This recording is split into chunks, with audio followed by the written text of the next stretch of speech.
Lila and the Enchanted Garden. In the peaceful village of Meadowbrook, where fields stretched wide and flowers bloomed in every color, lived a gentle-hearted girl named Lila. Lila's mother had once filled their cottage with laughter and warmth, but after her mother's passing, her father remarried Lady Verona, a strict and unkind woman with two daughters, Zara and Nora. Lady Verona treated Lila like a servant, and her stepsisters took every opportunity to tease her. Yet, even in hardship, Lila found moments of peace tending to her mother's enchanted garden. It was a place of soft sunlight and whispers, where each flower seemed to carry a memory. Her mother had once told her, "As long as you care for this garden, you'll never be alone." And Lila kept her mother's words close to her heart, tending to the flowers as though they were her dearest friends. One evening, a royal announcement echoed through Meadowbrook. Prince Elias would host a grand festival in the palace gardens, inviting every girl in the kingdom to a night of dancing and feasting. The prince, known for his kindness and adventurous spirit, hoped to find a companion who shared his love for the land and its people. Lila's heart leapt at the news. Imagine, a night in the palace gardens. But her stepmother only scoffed, saying, "A girl like you, dressed in rags and dirt? You belong in the garden, not the palace." The day of the festival arrived, and Lady Verona and her daughters set off, leaving Lila behind with a long list of chores. Lila tried to keep her hopes at bay, but as the sun set, she couldn't hold back her tears.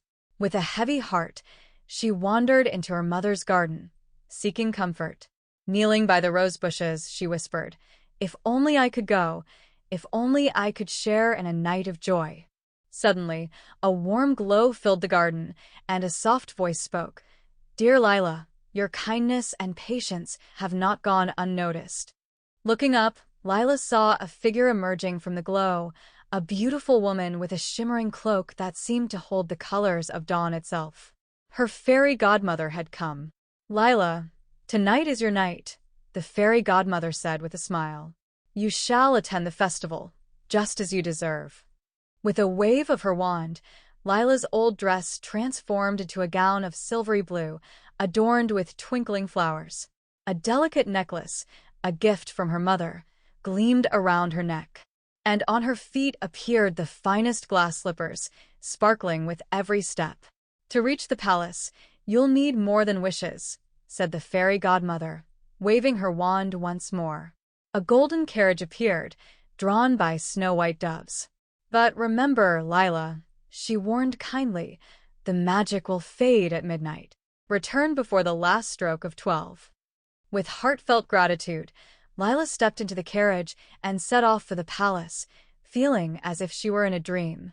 The palace gardens were grand beyond her wildest imaginings, filled with lanterns, flowers, and the sounds of laughter and music. As she entered, every eye turned toward her, but none more intently than Prince Elias himself.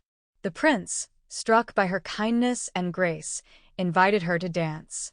Together, they twirled under the stars, sharing stories and laughter, and Lila felt more herself than she ever had.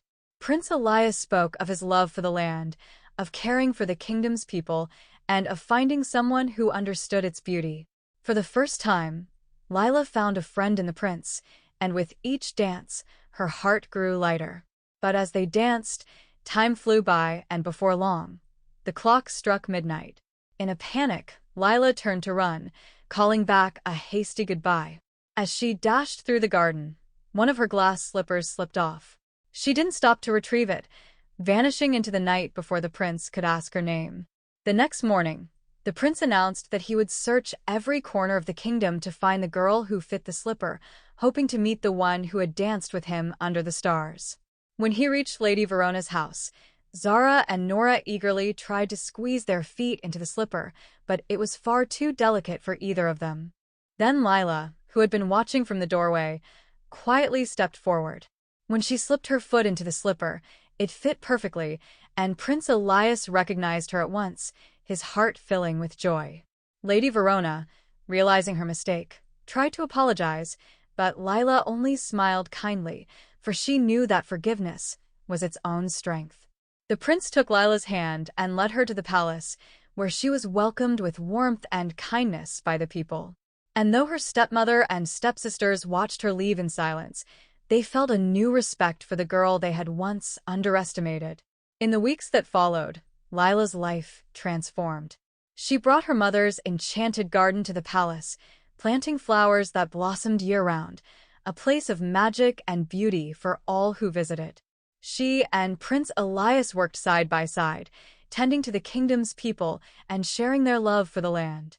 Her kindness and resilience became a beacon of hope and joy for everyone. As for her stepmother and stepsisters, Lila welcomed them to visit the palace gardens whenever they wished, and over time, even they softened, learning from Lila's example. And the enchanted garden grew, filled with colors as bright as the love and kindness that Lila had spread, a reminder that true magic lies in patience, resilience, and a kind heart. The end.